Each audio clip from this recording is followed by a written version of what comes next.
فوائد الاستغفار جمة عظيمة كبيرة. القرآن مليء بالنصوص، السنة مليئة. يا أخي حتى فوائد الدنيا، فقلت استغفروا ربكم إنه كان غفارا يرسل السماء عليكم مدرارا ويمددكم بأموال وبنين ويجعل لكم جنات ويجعل لكم ماذا تريد؟ نعيم دنيا وآخرة، مغفرة الذنوب ودخول جنة ورحمة الله عز وجل مع ما تريد في الدنيا، المطر والزوجة والولد، الأموال والبنين، بالاستغفار.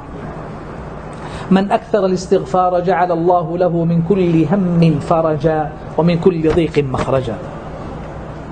يذكر بعض العلماء وبعض الدعاة أن من أفضل الوسائل والأساليب لإصلاح المشاكل الزوجية وتربية الأولاد وأي مشكلة تستعصي عليك، رجل مع شريك في تجارته وآخر مع جاره وثالث مع صديقه ورابع وخامس وعاشر، الزوج مع زوجته والزوجة مع الأولاد والأب مع أبنائه، يقول والله من أعظم الأسباب التي تحل بها المشاكل كثرة الاستغفار.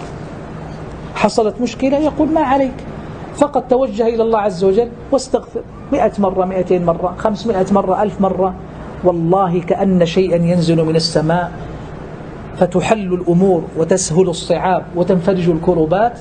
لسنا بحاجة إلى تجربة، هذا يقين.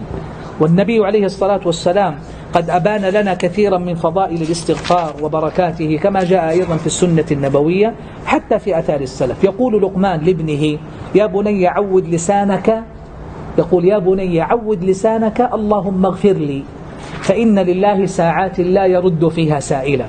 يقول عود لسانك، ربما تأتي في وقت من الأوقات تقولها في وقت باب السماء فيه مفتوح والإجابة متحققة فيغفر الله لك. يقول أيضا الحسن البصري أكثروا من الاستغفار في بيوتكم وعلى موائدكم وفي طرقكم وفي أسواقكم وفي مجالسكم أينما كنتم فإنكم ما تدرون متى تنزل المغفرة.